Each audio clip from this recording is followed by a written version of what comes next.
Jadi pentingnya ulama itu akan milah-milah mana yang dilakukan standar ideal, mana yang harus dilakukan standar apa? Fardu atau minimal. Jagani orang yang baru masuk Islam atau baru mau sholat. Ngora sholat puluhan tahun terus kon ngapal Allahumma ini a'udzubika pusing. Apalagi kalau sering dengar dajjal dikira nama baik terus anaknya dijenakno dajjal. Itu banyak loh. Saya tuh punya teman namanya Dolin. Tak tanya kenapa namanya Dolin, kan ada di Quran. Jadi kadang orang itu mikirnya itu, saya pernah punya santri sorogan, itu nak moco wakola syaitonu lamma kudial amru. Di mana nih wakola lan ngendikan? Sopo asyaitonu setan. Loh itu setan kok ngendikan? Ini kan Quran. Karena bacanya tafsir apa? Jalalain. Ayat itu kan ada di Quran, makanya dia mana nih wakola lan ngendikan sopo asyaitonu setan. Tak tanya, ini setan kok ngendikan? Kan di Quran, Gus. Karena sedang maknain apa? Quran.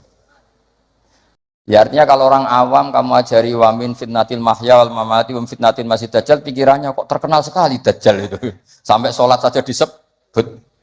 Itu kalau sampai ngidolakan itu sama yang dosa itu.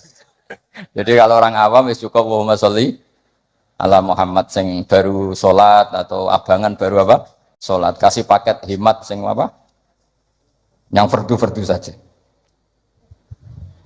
Ya, jadi jelas ya. Jadi gunanya fikih itu memastikan mana akal standar paling pokok, mana yang sunnah. Jadi sehingga kita bisa memaklumi lah orang-orang yang baru sholat. Terus kalau terusakan wa maksuruhu tawi donga sing dinukil saking Rasulullah sallallahu alaihi wasallam iku afdalu tentu berstatus luwih apik. Jadi doa yang diajarkan Nabi tentu lebih baik timbang doa kreasine sampean. Karena kalau sampai mengkreasi doa itu pasti satu karena nafsu. Itu pasti. Ya Allah, jadikan seorang kaya raya yang punya karyawan 10.000. Oh itu doa kriminal. Ya. Artinya kalau Allah nyembadani sampean harus memiskinkan 10.000 orang. Karena tanpa mereka dimiskinkan nggak jadi buruh sampean kan gitu. Jadi gayanya baik tapi agak kurang ajar. Karena bayangkan orang lain miskin jadi buruh. Apalagi kalau doa gini, ya Allah, jadikan seorang kaya yang rumah 1.000 orang yatim. Itu kalau doa sampean mustajab, harus mematikan 1.000 bapak. Supaya ada ya yatim. Makanya doa aneh-aneh, itu bahaya. Wong nak doa ini, doa kula sugih Gusti, ben saged nyafati Gus Mbak Habib Bidin. Kersane saged nulung, berarti kan bayang aku kere. Kere terus disantuni, kan kurang ajar betul. Gitu. Rausa donga kreasi itu bahaya karena coba kalau sampean donga ya Allah paringi kula sugih ben saged nyantuni Gus Pak. Berarti kalau doa itu mandi, saya dimiskinkan dulu, butuh santunan. Ngawur sekali doa itu. Makanya yang pernah doa gitu dicabut ya mulai hari ini itu. Kelihatannya mahabbah tapi itu kriminal itu apa? Enggak boleh. Maka dalam kitab Hikam itu diterangkan gini, saya masih ingat betul di Hikam. Doa itu enggak boleh pakai kreasinya sendiri, meskipun itu wali. Masyhur kan ada wali dia itu hamal. Hamal itu tukang mikul barang di pasar itu. Jadi dia dapat opah itu karena manol. Apa kalau di sini? Hamal itu, tukang manol. Kuli angkut itu. Basa Jawa nih kok. Manol. Kok tahu? Koncoe. Itu dia tukang manol di pasar itu. Dapatnya uang kalau ngangkat barang dari toko ke mobil mungkin ya kalau sekarang contohnya mobil. Karena dia itu wali, setelah dapat uang kalau sekarang mungkin hanya 5.000, makanya cukup untuk beli uduk, bisa makan sudah. Nggak usah nunggu 10.000 itu sudah kedonyan kalau wali. Wali punya uang 10.000 itu sudah kedonyan. Wali itu ya. 5.000 pulang bisa makan ya sudah. Makanya sekali, kalau wali 3 kali susah jadi wali. Hanya sekali. Kecuali jalur khusus. Habib itu jalur khusus, nggak bisa dikiaskan. Itu terus berdoa gini, ya Allah saya ini kekasih jenengan, saya makan hanya butuh sekali untuk kuat sujud. Bu ya saya kasih rezeki yang nggak usah kerja. Masuk wali jadi manol. Singkat cerita ada satu peristiwa dia dituduh maling terus dipenjara. Penjara tiap pagi dapat rezeki, sore dapat rezeki. Terus tanya, ya Allah kenapa harus di LP? Kan kamu minta rezeki tambah kerja. Rezeki tambah kerja ya penjara itu. Gitu. Terus semenjak itu dia kapok dongo yang kreatif karena tadi Kan dia minta rezeki yang tanpa kerja. Apa itu coba? Penjara.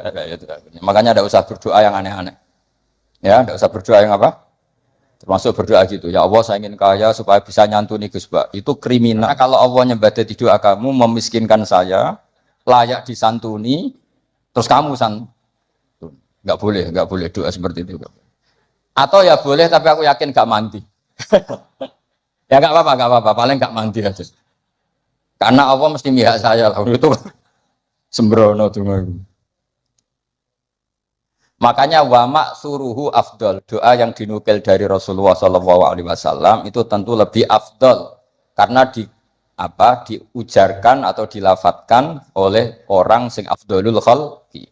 Makanya Sayyidah Aisyah tuh gak mau resiko kalau berdoa itu masyhur Sayyidah Aisyah. Inni as'aluka ma sa'alaka minhu apa bihibib. Inni as'aluka ma sa'alaka minhu habibuka Muhammad. Wa asta'idzu bika mimma sta'adha minhu Habibuka Muhammad. Jadi saya minta sesuatu yang pernah diminta oleh kekasihmu yaitu Nabi Muhammad dan saya berlindung dari sesuatu yang pernah Nabimu berlindung. Jadi karena nggak mau resiko, ada sahabat berdoa ya Allah berikan saya kesabaran yang sempurna. Itu sama Nabi ditegur jangan kamu tidak kuat. Karena kesabaran yang sempurna di bojo mati, di anak mati, sing ngutangi nageh, tangga ora percaya. Nyai gagal. Karena kalau minta sabar yang sempurna kan ujiannya harus ekstrim. Bojo minggat, anak minggat. Makanya kan Nabi jangan minta doa seperti itu. Nanti kamu udah kuat. Padahal kesannya religius. Minta ya Allah saya jadi orang yang sabar. Karena sama Nabi ditegur, jangan kamu udah. Ya jadi jangan berdoa yang kreasi itu efeknya itu udah enggak baik. Ya, wa maksuruhu afdal. Kalau kesusahan ya semuanya Rabbana atina fid dunya hasanah. Ya itu aja aman ya, Pak. Aman. Doa sapu jagat kata orang-orang itu pokoknya Rabbana atina fid dunya hasanah wa fil akhirati hasanah wa qina adzaban. Jadi wa maksuruhu afdalu. Pun mriki wonten bawah menika. Utawi donga sing dinukil sangka Rasulullah sallallahu alaihi wasallam iku afdalul utama. Wa minhu lan iku setengah saking maksur utawi donga Allahumma ighfirli ma qaddamtu wa ma akhartu. Ada yang hafal? Terus wa ma akhartu wa ma asrartu wa ma asraf. Urutannya dulu. Allahumma ighfirli ma qaddamtu wa ma akhartu wa ma asrartu wa ma a'lantu. Terus antal muqaddimu. Oh nak bab donga hafalan, tukang jaluk ternyata. Teruskan. Ilahi lanta subhanak terus ini kuntu itu mesti malaikat selangit bilang kamu sudah tahu kalau kamu minat dzalimin. Ini kuntu minat dzalimin. Terus ada lagi yang populer, Allahumma firli dzambi kullah terus dikohu wa jillahu wa awalahu wa akhirahu wa alaniyatahu wa sirrah. Jadi doa yang maksur itu lebih apa? Afdol. Tapi tadi ya kalau untuk ngajari orang awam nggak boleh panjang-panjang, terutama yang jadi imam. Nanti kasihan yang jadi apa? Makmum. Jadi ajarannya Nabi itu kalau orang jadi imam, sholatnya itu disuruh cepat. Itu zaman sahabat. Cepat tuh nunggu disuruh. Alhamdulillah kan kita tanpa disuruh sudah cepat. Jadi zaman sahabat itu zaman masih waras. Sehingga untuk sholat cepat saja nunggu diperintah Rasulullah. Andai kan Rasulullah menangi zaman akhir, pernah perintah cepat apa enggak? Oh enggak pernah, karena sudah cepat sekali, sudah tidak cepat lagi ya Pak. Cepat sekali, malah mungkin agak dilarang. Maksudnya cepat tidak seperti itu. Karena kita sudah parah. Masa terawih hanya berapa? 7 menit ya? Itu 20 rakaat. Berarti 7 menit itu berapa berarti? Itu dibagi 20, berarti per 3 menit ya? Dapat 2 rakaat. Mau itu parah itu. Untungnya sholat sunat, kalau sholat fardu tak demo itu. Ya itu ya, jadi termasuk yang warid atau maksur adalah Allahumma firli ma qaddamtu wa ma akhartu saterusnya. Wa yusannu lan den sunanto apa ala yazida, yen to ora nambe apa doa ala qadri tasyahudi ngatasé kadar tasyahud wa sholati lan kadar sholawat ala nabi sallallahu alaihi wasallam. Nah ini fikih yang sangat saya setuju. Sebaiknya kalau minta sesuatu kepada Allah tidak melebihi sighatus tasyahud atau sighatus sholawat ala Rasulillah sallallahu alaihi wasallam. Ini fikih yang sangat etis menurut saya, sangat beretika. Mosok nyebut Nabi Allahumma sholli ala Muhammad berapa kalimat Allahumma sholli ala 3 kalimat. Padahal Nabi yang mensyafaati kita, yang sudah baik mengeluarkan kita minadz dzulumati ilan nur. Tapi ketika kepentingan kita bisa berkalimat-kalimat. Iku jare Allah mesti ngene, iki piye? Eling nabine mau tolong kalimat, eling hajate dhewe berkalimat-kalimat. Iku gak ada etika. Lan nek ndonga ku aja nglangkai kadar tasyahud dan salat alan Nabi. Makanya saya itu termasuk orang yang kalau baca sholawat itu jarang berdoa, mau sidik tok di belakang. Jangan sholawatnya sedikit, kemauannya banyak. Makanya sholawat Masisiyah itu menurut saya itu bagus sekali, karena nyifati Nabi panjang sekali. Nabi adalah orang yang manfalakotil anwar waratakotil hakoib, disifati banyak baru minta sedikit. Kalau kamu kan enggak. Allahumma barakati sholat ala Nabi Muhammad salli ala Muhammad ikdi hajatina wa hajati abaina wa abnaina. Terus bakas bapak boe tangga nyebutin Nabi pisan tapi nyebut hajatnya gak barbar. Itu sangat tidak sopan dalam aturan yang benar. Tapi dalam aturan toleransi itu tidak apa-apa. Wong ilmunya baru sampai situ, paham ya? Jadi ini jelas ya. Apa wa yusannu apa tadi itu? Wa yusannu alla yazida ala qadri tasyahud wa sholat ala Nabi sallallahu alaihi wasallam. Ya. Doa itu ya sunat. Tapi usahakan proporsinya jangan lebih panjang ketimbang apa? Syahadat dan sholat. Karena ini menyangkut etika. Menyangkut apa? Etika. Masa nyifati Allah sekenanya, misalnya, ingat Nabi juga sekenanya, kemudian ingat hajatnya sendiri panjang. Ini jelas ya, jadi itu etika. Makanya alhamdulillah guru-guru kita ngajari sholawat itu paket lengkap. Kan kita sholawat kita kan paketnya lengkap. Coba sekarang dihitung saja. Allahumma sholli ala sayyidina Muhammad wa ala ali sayyidina Muhammad kama shallaita ala sayyidina Ibrahim wa ala ali sayyidina Ibrahim wa barik ala sayyidina Muhammad wa ala ali sayyidina Muhammad kama barakta ala sayyidina Ibrahim wa ala ali sayyidina Ibrahim fil alamin innaka Hamidum Majid. Terus paket doanya sedikit. Ya tadi karena kebetulan sampai napalnya kan hanya Allahumma inni a'udzubika min adzabil qabri wa min adzabin nar fitnatil mahya wal mamat fitnatil masih dajjal. Jumlah itu dengan sholawat tadi banyak mana? Banyak sholawat itu masih bagus. Ya jadi apa ya menurut saya fikih ini bagus ya. Jadi apa? Disunatkan doa itu tidak melebihi jumlah apa? Tasyahud dan sholat. Kira-kira ya seperti itulah. Etikanya memang seperti itu. Ya jadi kecuali doa itu panjang tapi kamu tidak niat disembadani. Mau bukti butuh yang pangeran. Makom Syed Abdul Haddad. Tapi potongannya sampean mesti ndak. Syed Abdul Haddad itu saya berdoa bukan karena saya butuh, untuk menunjukkan saya iftikor dan ibtihal sama Allah. Jadi yang minta itu bukti butuh saja, tapi nggak ingin disembadani. Tak pikir sampean tidak seperti itu. Jaluk tenan, arah disembadani. Jadi nak jaluk disukani Gusti lah, kok boten malah sekolah teruskan. Watani asyara utai kang kaping 12 iku assalamu salam. Jadi rukun yang ke-12 adalah salam. Wa aqalluhu ta siri-siri salam ku assalamu alaikum. Pakai al. Wal asahu ta sing asa iku jawazu salamun alaikum. Boleh misalnya redaksinya bukan assalamu alaikum tapi pakai apa? Salamun alaikum tanpa al. Al asah utai sing asa al mansus ku la yudzi ura nyukupi apa salamun alaikum hu ing iki wa. Wallahu a'lam. Wa annahu lan satemene kelakuan iku la tajibu wajib niatul khuruji niat keluar sangka salat. Wa akmaluhu te sempurna-sempurnane salam assalamu alaikum warahmatullah. Ya kita kan jadi sebetulnya yang wajib hanya assalamu alaikum. Tapi karena kita taunya assalamu alaikum warahmatullah ya kita semua bilangnya assalamu alaikum warahmatullah.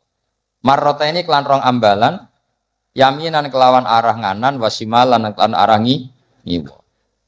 Multafitan hale wong sing melengak fil ula ing dalam taslimah sing ula hatta yura sehingga iso den tingali apa khadduhu pipine wong al aimanu kang kanan wa fisaniyati al aisaru iso ditingali pipi sing kiwa. Jadi melengake tenanan sekiranya orang di belakang kamu bisa melihat pipi kamu. Tapi itu sunat tok loh ya. Gara-gara sunat banyak yang tidak melakukan. Sebenarnya salam itu sampai gini. Sehingga orang di belakang kamu bisa melihat pipi. Ya kalau dari kanan ya pipi kanan, nanti kalau ke kiri ya pipi kiri. Terus nawiyan hale wong sing niat assalama ing uluk salam alaman ing atase wong an yamini wa yasari minal malaikati wa insin wa jinnin. Ketika bilang assalamualaikum salam untuk kalian semua. Nah, itu niatkan untuk malaikat yang di kanan kamu atau manusia di kanan. Karena redaksinya harus ada objeknya assalamu alaikum. Salam untuk kalian semua. Kalau nggak niat untuk malaikat kan nanti repot. Nak pinggiran tembok atau pagar. Terus pagar itu piye karepe barang mati kok disalamin. Itu kamu niatin kan kita pasti diikuti malaikat. Yang masyhur ya Raqib Atid.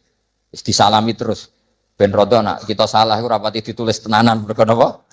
Lah ya betul di hati-hati gitu. Malaikat bagian kesalahan itu kalau kamu salah itu sebenarnya tidak berani nulis karena sungkan malaikat yang di kanan. Jadi malaikat itu ya punya sungkan. Kamu kira terus selonang itu enggak. Ada etikanya. Jadi malaikat yang nulis kebaikan sama yang nulis keburukan itu senior yang nulis kebaikan. Sehingga kalau kebaikan satu ditulis berapa? 10. Kalau keburukan satu, kalau nggak jadi dilakukan malah ditulis baik. Ya kan? Asal nggak jadi loh ya. Nah kalau jadi ditulis tapi agak buram. Karena sekali istighfar disuruh ngapus. Jadi sebenarnya jadi umat Islam itu penak, pokoknya gampang. Tapi jangan terus model dagang. Satu hari saya sudah kebaikan 1, boleh maksiat 10, masih impas ya. Boleh. Agama tidak boleh dilogika gitu. Lama-lama kamu sholat di Masjid Haram kan sama dengan 1000 sholat. Terus pulang nggak usah sholat 1000 kali ya kan masih ada. Wah ya kacau kalau agama seperti itu ya kacau. Nggak boleh agama dimainkan gitu nggak boleh. Waman tesapani wong ajaza iku apes sapa man anduma saking tasyahud lan sholawat tarot jama mongko nerjemah sapa man. Ana sing maca tarjamah iki sami. Wa ya tarot jamu lidua wa dzikri al-mandub sapa al-ajizu lal qadiru fil asab. Jadi untuk orang yang tidak mampu melafadzkan tasyahud secara bahasa Arab itu boleh pakai apa? Terjemah. Ini enaknya Islam. Dan itu tidak termasuk dianggap kalam ajnabi, kalam yang keluar dari sholat karena tasyahudnya masih tentang apa? Ibadah. Ya saya teruskan. Tapi alhamdulillah di Indonesia itu tidak terjadi. Di Indonesia itu luar biasa. Yang paling awam pun itu pakai bahasa Arab. Makanya tidak usah bayangkan ada sholat bahasa Indonesia. Makanya ada cerita, ini kisah nyata itu. Ada wartawan Indonesia di Gaza ngeliput perang di tinggi Golan itu di Gaza. Dia nggak bisa bahasa Arab, misalnya bahasa Inggris. Ditanya sama wartawan Timur Tengah, kamu bisa bahasa Arab? Nggak bisa. Nah, ya sudah gitu aja dia ngomong bahasa Inggris sama wartawan Timur Tengah. Setelah sholat, dia jadi imam yang orang Indonesia. Itu fasihnya Masya Allah. Kabiro, walhamdulillah kasiro, subhanallah ibu kroto. Sampai at-tahiyatul mubarakatus sholawatut thayyibat. Akhirnya dicucuk. Wah kamu tawaduk sekali, bahasa Arab kamu fusha katanya. Karena bacanya benar, kabiron maf'ul mutlak dan nasab. Wa subhanallahi mudhof mudhofilah ya, mudhofilahnya jer. At-tahiyatu mubtada ya rofa, al-mubarakatu sifat ya rofa. Itu semuanya benar. Robbana munada mudhof ya hanya dibuang ya bacanya robbana. Laka khobar muqaddam alhamdulillah mubtada muakhir ya benar. Dicucuk. Dikira dia bahasa Arabnya fusha karena terkibnya enggak ada yang salah. Terus ditanya, "Kamu alim ya?" Enggak, macam apalanya gitu. Jadi luar biasa. Makanya orang Indonesia di mana-mana dihormati. Itu orang Arab. Kalau melihat orang Indonesia sholat itu mantuk-mantuk. Raine ini kok fasih ngono gitu kan. Karena nggak ada yang salah terkibnya. Ayo coba kamu baca at-tahiyatul barakatus. Oh itu kalau dengar ahli nahwu kan wah betul itu. Wah, naktul marfuun. Padahal artinya ya ra iso pokoke ngono. Asyhadu nyakseni sapa ingsun wah mutakalim wahda betul. Allahumma sholli wa sholli fi al-amr betul enggak ada yaknya dibinahi ala khaffi harfil illati. Berarti betul terus. Padahal tepaan kan. Itu hebatnya Indonesia. Coba kalau kita nanti sholat pakai bahasa Indonesia. Terus kamu sholat di Timur Tengah, itu kan mesti dianggap aliran. Ini pakai apa? Terus kedua itu kasihan malaikat kalau sama pakai bahasa Indonesia. Pakai bahasa Arab kan malaikatnya paham. Orang ini minta dimaafkan tuh dosanya. Wa maghfirli kan gitu. Kan yang enak no malaikat. Kalau doanya bahasa Indonesia ampuni saya kan harus ada kamusnya itu maksudnya. Jadi itu hebatnya orang Indonesia ya. Jadi kiai-kiai kita meskipun kita orang Indonesia di bab-bab ubudiyah dilatih pakai bahasa Arab. Dan itu hebatnya orang paling bodoh pun paling awam pun hafal. Mukjizat. Menurut saya itu para wali Indonesia itu mukjizat. Coba orang awam penggawean yang sawah yang Tegal itu bahasa Arab, sholat itu hafal semua. Padahal itu tambah awam kan sunat-sunat dibaca semua. Kabiro dibaca, ya kan? Doa ya dibaca. Terus yang wiridan sunat, sampean bilang subhana rabbiyal a'la bihamdi itu wajib apa enggak? Enggak wajib, tapi orang awam baca enggak? Baca, yang enggak baca malah sing wis mondok, ngerti nak sunat ditinggal. Maka bagian dari kesalahan mondok adalah terus rapati sholat qobliyah. Zaman awam sholat terus. Bareng mondok ora kena apa? Jebule sunat toh. Jadi tambah mondok tambah kacau. Karena apa? Coba anak orang-orang awam yang nggak mondok, kalau sujud pasti baca subhana rabbiyal a'la dan pasti 3 kali. Tapi yang kiai sama santri sering nggak baca, mentang-mentang apa? Sunnah.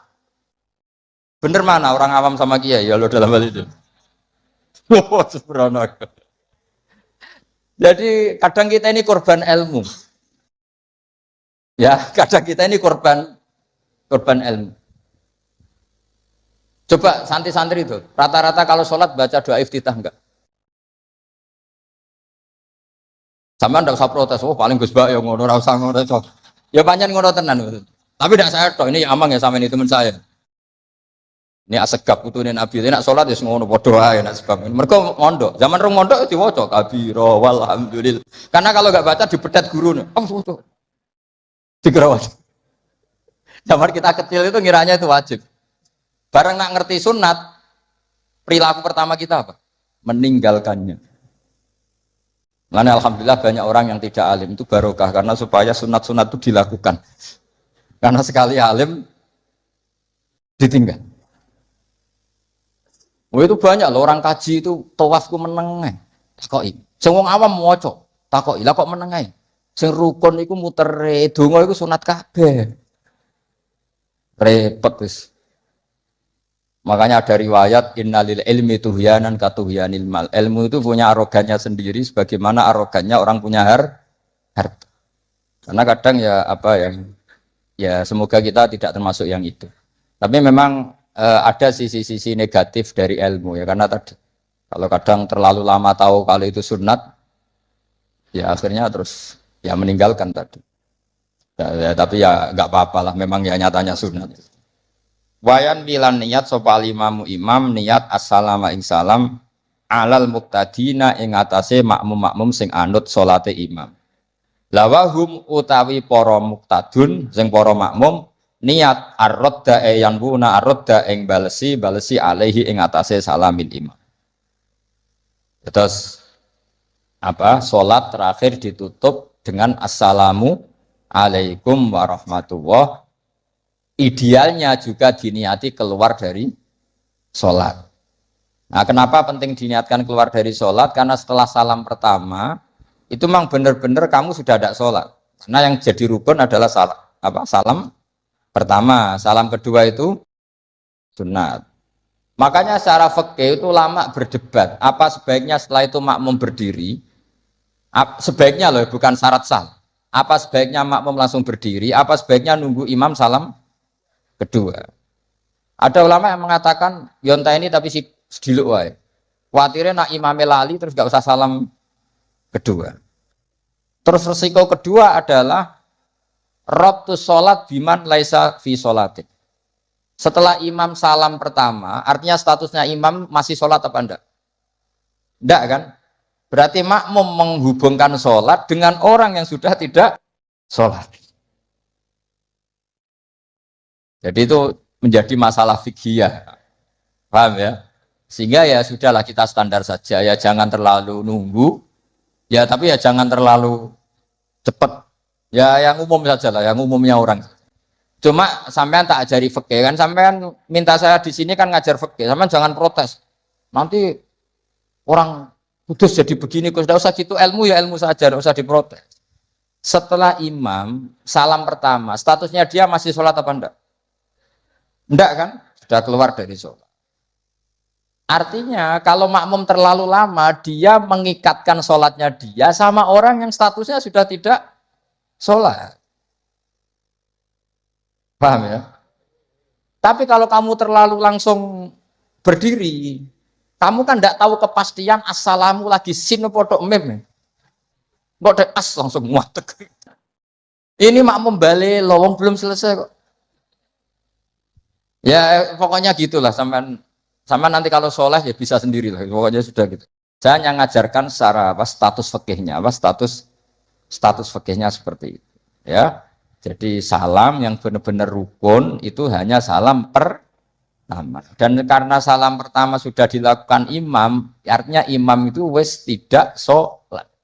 Anda kalau sampai terlalu lama, berarti menggantungkan sholat kamu dengan orang yang sudah tidak sholat. Nah ini yang saya akan memberi maklumat ke sampean. Ini penting saya utarakan. Terus ada keunikan dan ada perbedaan. Kalau sampean sholat, imamnya itu biasanya habis sholat madhep mana? Umumnya di kiai ini sampean tetap madhep kiblat apa madhep ngalor? Cara Indonesia. Ayo yang madhep kiblat, kiainya madhep kiblat ngaco. Yang gampang itu. Kiblat. Yang serong, buka serong kayak wong nakal ya. Madhep utara, madhep ngalor. Apa? Berapa? Imamnya sampean madhep ngalor. Terus nak sing madhep ngetan? Nggak ada kan? Nggak jawab, oh yang madhep ngetan kubu sebelah, oh nah aneh. Ya udah usah gitu. Itu filosofinya begini. Nah ini penting ya, penting saya jelaskan. Di tek-tek hadis sahih, saya ulang lagi di tek-tek hadis sahih, itu Rasulullah setelah salam itu redaksinya aqbala alaina biwajhi. Maka Nabi menghadap ke kita dengan wajahnya. Berarti kira-kira kalau di Indonesia menghadap mana? Timur. Tapi itu tidak konsisten. Konsisten itu ahyanan, tidak konsisten itu ahyanan. Nah, kenapa guru-guru kita tetap madhep kiblat? Karena afdhalul jihad itu kiblat. Kadang guru kita kadang menghadap apa? Utara. Tapi sebagian guru kita juga kadang menghadap ke timur, misalnya langsung ngaji. Itu filosofinya gini di beberapa syarah di Fathul Bari itu. Nabi itu kan sholat, dengerin ya, Nabi itu sholat. Makmumnya itu rata-rata itu kadang 7 kilo dari dalamnya Nabi. Dengerin ya, berapa? 7 kilo, enggak pakai motor ninja, enggak. 7 kilo pakai onta. Kalau sampean bilang 7 kilo pakai motor kan, resikonya apa? Ini dengerin, awas kalau salah. Berarti kalau salah sanad. Maksudnya sampean yang salah, bukan saya. Artinya andekan, tak ulang lagi, andekan Nabi tetap berposisi menghadap kiblat, maka makmum yang baru datang tuh ngira Nabi masih sholat. Sehingga kadung Allahu Akbar langsung duduk. Karena ngiranya Nabi masih, padahal Nabi sudah tidak. Maka untuk mengantisipasi itu, Nabi memaklumatkan diri dengan akhwalnya, perilakunya, beliau menghadap makmum. Supaya ada kepastian kalau beliau sudah selesai sholat. Sehingga karena illatul hukmi seperti ini, kita fleksibel. Kadang madhep kiblat, kadang madhep ngalor, kadang madhep nge. Itu ada filosofinya, orang gagah-gagahan. Ada yang madhep ngetan terus. Pokoknya Nabi seperti ini, tidak seperti itu. Semua perilaku Nabi yang tidak wajib, itu disara-sara disebut ahyanan. Sesekali tempo. Maka yang penting bagi imam itu begini. Yang penting setelah selesai salam, itu tunjukkan kalau sholat kamu selesai. Makanya banyak yang astagfirullahaladzim buantar. Untuk menunjukkan ini sudah mulai wiridan batas sholat. Jadi sebetulnya kalau menurut fikih beling, itu boleh saja kamu mengatakan bersalam, wis bar lo dulu. Tapi itu kan beling sekali, masuk bar sholat. Tapi itu bagus. Bagus untuk kelas kamu maksudnya. Supaya ada kepastian bahwa sholatnya sudah selesai. Oh, Nabi itu lebih sesat lagi yang di belakang ini. Itu ada ilmunya, sampean cek di Fathul Bari. Supaya kenapa saya cerita ini? Biar yang menghadap ngalor juga fanatik, yang menghadap ngetan juga tidak. Karena itu hanya untuk menunjukkan kalau Nabi sholatnya sudah selesai. Coba bayangkan Nabi itu idola kan, sudah jauh-jauh 7 kilo. Ke situ naik unta atau naik kuda. Terus ngerti Nabi masuk madhep kiblat, mesti cara sampean, alhamdulillah Nabi urung salam kan gitu. Barang wis melok lungguh. Jebule Nabi, subhanallah, subhanallah, alhamdulillah. Lah terus makmume beling. Wah, rugi aku. Repot. Mosok makmum Nabi kok muni rugi. Mari Nabi ra kondo nak wis bar. Perkara ndak kira-kira seperti itu.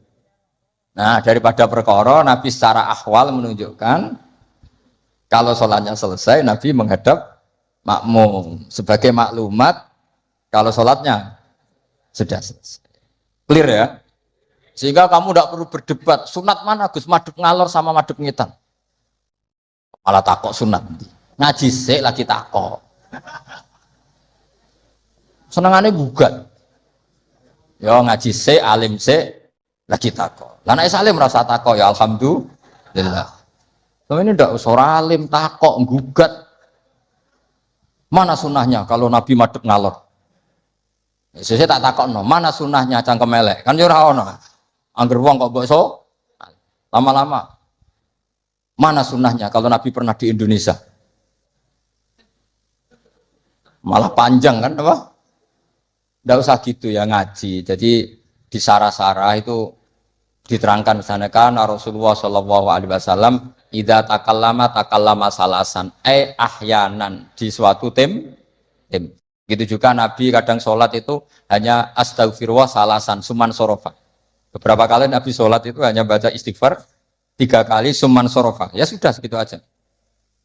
Ada yang Allahumma a'inni ala zikrika wa syukrika wa husni ibadati. Ada riwayat yang sabbahawa salasan wa salasin wa hamadawa salasan wa salasin wa kabbarawa salasan. Terus kiai-kiai khusuk semua yang ahyanan ini dikombinasikan jadi satu. Jadi kita yang ahlul ilmi ini eskal. Wong Nabi itu paketnya satu-satu, tapi oleh kiai khusuk itu semuanya dirangkum jadi paket lengkap. Ini ya ada, tasbihnya ya ada, doanya ya. Maka makmum-makmum yang kesibukan ini bingung. Ini gimana ini kok paket lengkap? Kan lama akhirnya. Lewong sholat yang rukun saja lama nggak boleh, apalagi wiridan.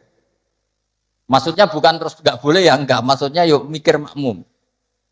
Makanya di antara ciri khas Indonesia itu walinya sebagian diyakini dari Samarkand, dari Tashkent, Uzbek, sebagian tentu.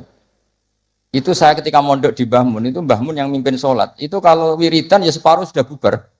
Saya pernah di Lirboyo melihat ya separuh sudah bubar. Ternyata yang kelakuan kayak gitu ada di Uzbek. Meskipun imamnya mursyid separuh bubar. Itu tradisi yang bagus, sudah harus ditiru. Artinya harus ditiru gini, untuk menjaga konstitusi wong nunggu buru ono separuh. Untuk menjaga konstitusi kalau nggak wajib ada yang bubar. Kalau semuanya nunggu berarti ini mewajibkan sesuatu yang tidak wajib. Itu bahaya kalau dalam konstitusi ilmu. Said Abdullah bin Husain bin Thohir yang ngarang Sulam Taufik itu diantara masalah besar dalam ilmu apa? Ijabu malam yajib, mewajibkan sesuatu yang tidak wajib. Sehingga para ulama itu yang ikuti Sulam Taufik yang dikarang Said Abdullah bin Husain bin Thohir, benar ya? Abdullah bin Husain bin Thohir. Itu kalau muridnya wiridan terus dia mau, cung ra wajib kok wiridan terus, kok dikira wajib. Tapi nak tahu rata wiridan ya dia sunat ora tau mbok lakoni. Nah itu akhirnya di Indonesia itu bagus, pondok-pondok besar di Indonesia kalau kiainya, padahal yang imami kiainya, apalagi ketua keamanan malah ditinggal. Oh penggane nangkep wong kan gitu. Saya dulu pernah sholat, Mbah Mun nggak ngimami, yang ngimami ketua keamanan. Itu belum takbir separuh sudah bubar. Karena kecewa, kan kita ingin makmum Mbah Mun, ngapain ini yang maju? Gitu. Wah repot. Ya jadi tradisi itu jangan pahami yang macam-macam ya. Bubar separuh, anggap saja menjaga konstitusi ilmu. Bahwa tidak boleh yang nggak wajib berstatus wajib. Tapi yang tetap wiridan, ya monggo, mungkin tidak punya kesibukan. Sehingga Quran itu fleksibel. Orang baik itu siapa? Orang baik adalah yadhkuruna wa qiyamau wa qu'udaw wa ala junubihim. Jadi wiridan tidak harus lungguh. Sambil berdiri ya boleh, sambil jalan ya boleh. Fa idza qudiyatish sholatu fantashiru fil ardi wabtaghu min fadlillah wazkurullaha katsiran. Itu ayat wazkurullaha katsiran itu setelah fantashiru ya sudah, kalau mau bubar ya bubar enggak apa-apa. Tapi harus selalu ingat Allah. Jadi dulu itu ulama dulu itu rileks. Makanya di kenangan hadis-hadis sahih, famin naman kada, sebagian kita begini, sebagian kita gini. Padahal itu masih disaksikan Rasulullah Shallallahu Alaihi Wasallam karena nggak boleh ijabu malam yajib. Dari Dawi Sayyid Abdullah bin Husain bin Thohir, pengarang Islam Taufik, di antara kesalahan dalam ilmu adalah apa? Mewajibkan sesuatu yang tidak wajib. Sehingga Rasulullah saking menjaga konstitusi itu, Rasulullah itu figur yang luar biasa. Sampean sowan bupati atau sowan kiai, bar rokok, bar tangi turu, kira-kira sopan apa enggak? Enggak sopan kan? Harus sikatan dulu. Sebab itu normalnya sikatan itu wajib kalau mau sholat. Mau sowan kiai wes sikatan. Tapi Nabi kalau mewajibkan sikatan, maka melanggar konstitusi ilmu karena mewajibkan sesuatu yang tidak. Padahal Nabi berhak karena beliau Nabi musyarrek. Tapi Nabi ngendikane kelihatan ngeper. Tapi ngeper ini menunjukkan Nabi betapa mutabakhir fil ilm. Laula an asyukko ala ummati la amartuhum bisiwak inda kulli sholat. Umpama gak masakoh ning umatku siwak tak wajibno.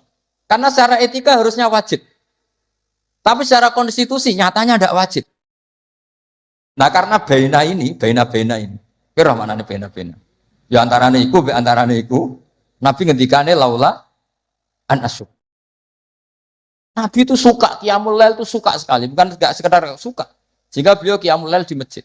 Tapi ketika sahabat ikut qiyamul lail lagi, Nabi enggak keluar lagi. Karena takut dianggap wajib. Itu Nabi. Makanya saya itu sebenarnya kepengen puasa Senin Kemis, tapi anggar kiai kok puasa Senin Kemis kok dikira wajib. Mengenai aku ora tau puasa. Maksudnya aja ditiru, ini mau cerita. Ini agak-agak arogansi ilmu, tapi memang harus ada yang jaga konstitusi ilmu. Ini saya punya teman ya amang rokokan. Mungkin untuk menunjukkan ada kaul sing ngarani oleh. Wah, buktinya aku rokok. Tapi saya enggak rokok. Jadi harus ada yang menjaga konstitusi. Saya sering ngecek beberapa hadis. Nabi itu kalau ada sesuatu yang positif, inginnya itu diwajibkan. Tapi secara konstitusi enggak wajib. Misalnya menggambarkan betapa pentingnya taatnya istri sama suami. Nabi ngendikan gimana tuh? Kalau saja boleh, seseorang makhluk boleh sujud sama makhluk, maka saya akan memerintahkan seorang istri bersujud sama suaminya. Tentu suami yang tidak kayak sampean, maksudnya itu gambaran gimana? Sampean harus disujudi. Ora dipisoi sampai gitu kan. Artinya Nabi itu menjaga konstitusi ilmu itu luar biasa. Ya kayak tadi, normalnya sikatan itu wajib nggak? Wajib kan, normalnya loh. Karena tangi turu berrokokan. Terus muni, Allahumma lakal hamdu. Boleh.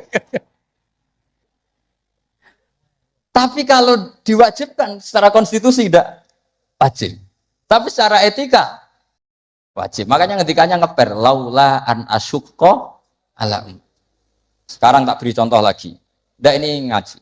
Saya tadi sudah pamit sama Habib Bidin, saya kalau Rejab itu memang enggak ngaji sudah. Jadi saya pray bukan ada masih di Damaran, nanti saya tinggal satu pertemuan. Rejab ruah puasa itu saya tidak ngaji seperti ini. Jadi jeda. Anggap aja sinau menel, kulaan.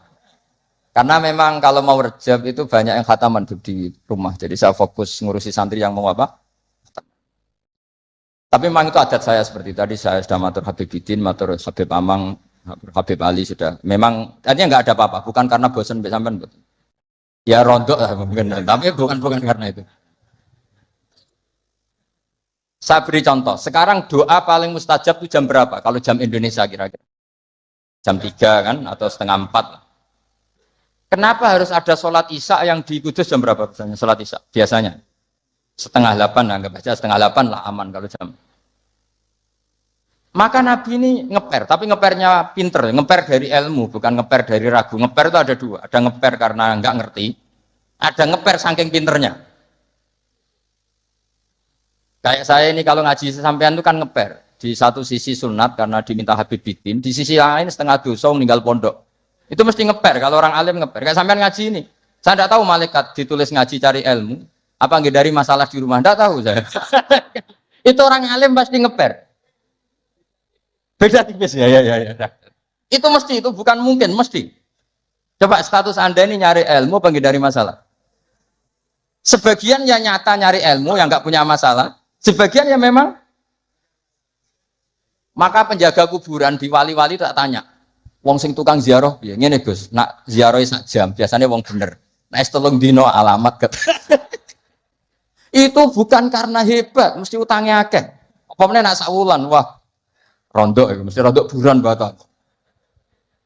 Maka Mbah Mun pernah cerita ke saya.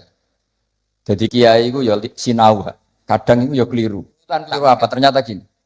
Dhisik aku latihan kiai, iku nek ana bocah prainan ning pondok tak puji. Wong prainan kok gak mulai, berarti cah sregep. Pernah Mbah Mun sebagai orang soleh itu husnudzon. Suatu saat ditakoki, "Cung kok ora mulai wong prainan? Timbang ning omah kan ngarit, Mbah." Kagetnya Mbah Mun. Lah cung tiwas husnudzoni gitu. Ya kan daripada ning omah prainan ngarit kan ada ning pondok. Coba kalau sampean ini di rumah, mau ambek bojomu, kono anak murusi. Lawang tutup, wedhus mlebokno. Daripada gitu ngaji gitu. Tapi ya ada yang, tapi tidak semua. Saya yakin tidak semua, cuma banyak. Enggak, ini bukan suudzon, ini ilmu. Ilmu itu tidak suudzon. Ilmu itu analisis, apa? Analisis. Loh itu betul loh, saya meskipun guyon itu punya sanad. Nabi itu setiap kali ada perempuan hijrah ke Madinah, pertanyaan pertama gimana? Kamu ikut saya karena iman billah wa rasuli, apa kamu ada masalah dengan suami? Jadi kalau sekarang kamu ngaji, ini ada masalah sama istri apa nyari ilmu? Ayo jawab. Kalau nyari ilmu, buktinya dapat apa enggak? Kan nyari tidak perlu ketemu, Gus, ya sudah dibantah. Saya teruskan ya. Betapa Rasulullah itu luar biasa. Menjaga konstitusi ilmu, tapi yang menjaga etika. Dah, kalau doa mustajab 3:30 atau jam 3. Kenapa sholat isya 7:30? Yang di waktu yang tidak begitu itu Nabi pernah sholat isya itu 3:30 kalau jam Indonesia kira-kira. Sampai Umar masyhur. Nama Sibyan, orang-orang sudah tidur. Wah, Umar sampai bengok-bengok supaya Nabi itu bangun. Tapi bangunin Nabi gak berani. Pokoknya bikin agak gaduh supaya Nabi memperhatikan. Itu gak ada sholawatan pakai terbang. Kalau ada mungkin terus sholawatan. Akhirnya Nabi rawuh, senyum-senyum. Saya tahu kalian protes karena sholat saya tidak lazim. Biasanya 7:30 kok ini 7:30 kira-kira gitu. Tapi laula an asyqa ala ummati. Andai kan saya tidak beratkan umatku, yang benar sholat isya ya jam seperti ini. Karena ini saatul ijabah. Jadi Nabi itu antara mengakui kalau itu saatul ijabah karena yanzilu rabbuna iku idza yabqa sulusul lailil akhir. Tapi dengan kenyataan kalau itu diteruskan masyaqqah bagi umatnya. Tapi kalau Nabi tidak pernah melakukan, dikira waktu afdol sholat isya tetap 7:30. Padahal ada yang afdol yaitu 3:30. Atau jam 3 atau 3:30. Maka Nabi ngendikannya 2 kali. Kalau saja tidak memberatkan umatku, maka mereka akan saya ajak sholat isya ya jam seperti ini. Karena jatuh pada saatil ijabah. Tapi kan berat. Berat gak kalau sampai ajak isya 3:30? Berat apa berat sekali? Berat sekali. Jadi ilmu itu harus dijaga konstitusinya. Ya, ilmu itu konstitusinya harus apa? Dijaga. Kayak tadi wa aqalluhu Allahumma sholli ala Muhammad. Meskipun kita tidak akan meraktekkan sholawat dengan hanya Allahumma sholli ala Muhammad, tapi harus kita jaga. Ben nak ngelatih sholat wong awam sing lagi gelem sholat tidak langsung memberatkan. Coba wong awam lagi sholat kok latih nganti innaka hamidum majid Allahumma inni a'udzubika min adzab, ora sida sholat karena kesuwen. Jadi makanya ada paket minimalis. Bayangkan orang yang baru sholat ada paket ideal. Pun ya, terus saya mohon sekali konstitusi ini dijaga. Terus sebagai kenangan ini tak bacakan yang saya kemarin baca ya. Ini di kitab Hasyatut Turmusi juz 3 halamannya 83. Ya, di kitab apa? Hasyatut Turmusi dikarang Syekh Mahfud Termas. Beliau adalah murid daripada Sohibul I'anas Sayyid Abi Bakar apa? Syato. Jadi kalau sanad saya ya saya Mbah Mun misalnya Mbah Zubair.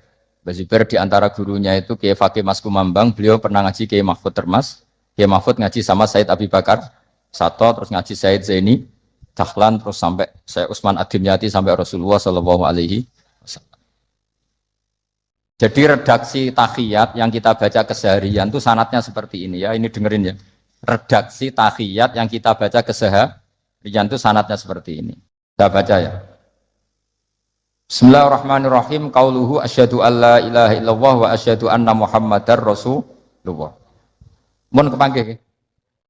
Warodatu Mekah utawa keriwayatno po anan Nabiya sallallahu alaihi wasallam Lailatul Isra ing dalam bengine Isra.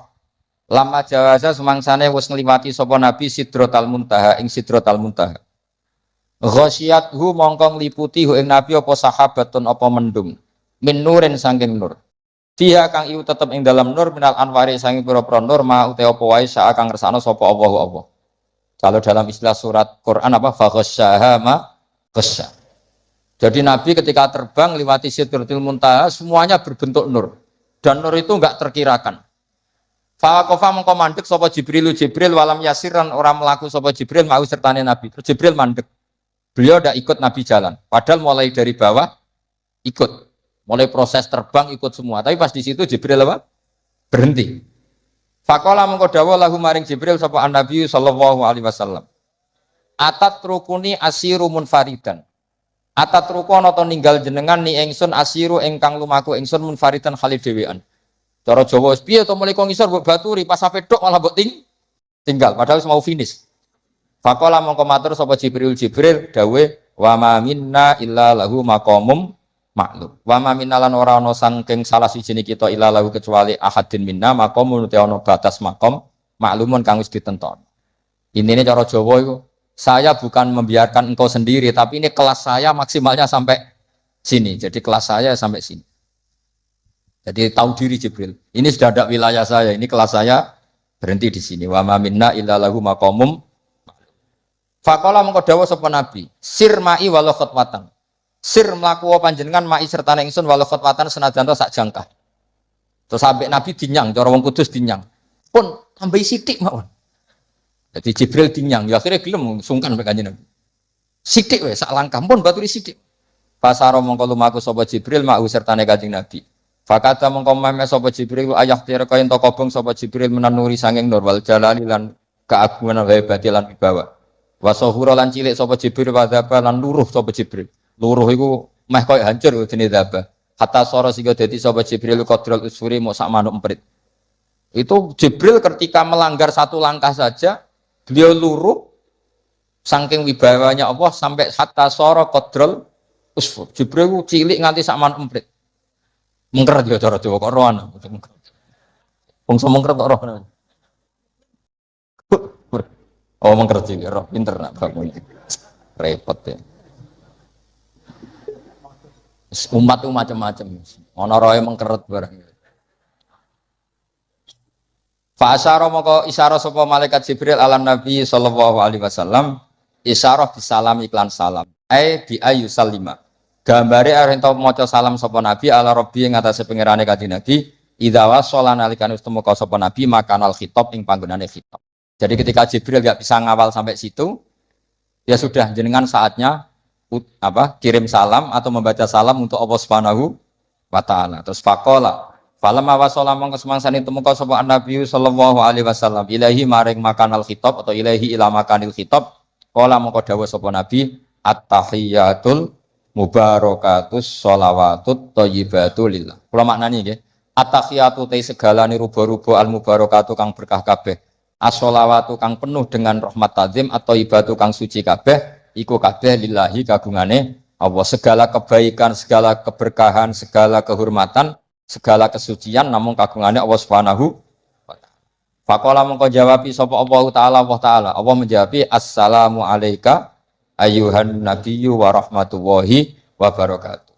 Jadi ini sebetulnya tahiyat itu dua kalimat yang satu dari Nabi yang sebagian klausulnya dari Allah. Jadi at-tahiyatu sampai lillah dari Nabi yang assalamu alayka dari Allah untuk Kanjeng itu aslinya seperti itu.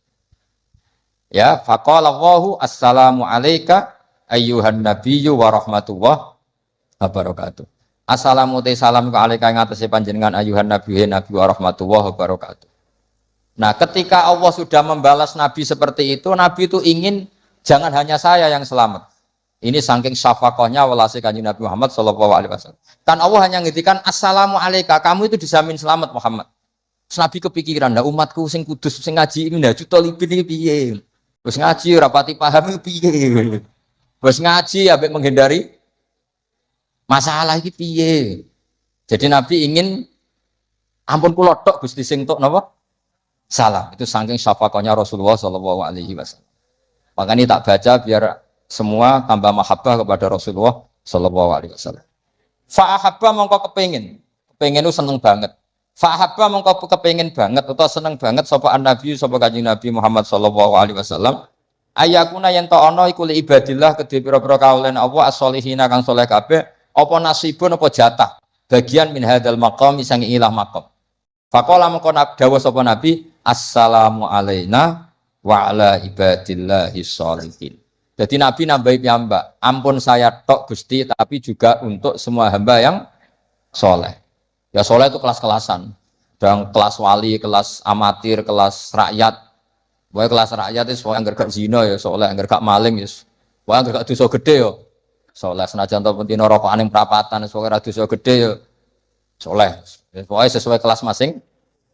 Ya kalau kelas awam kan pokoknya wabistina binil kabair tufaru saghairu wajal wudu yukaffiru.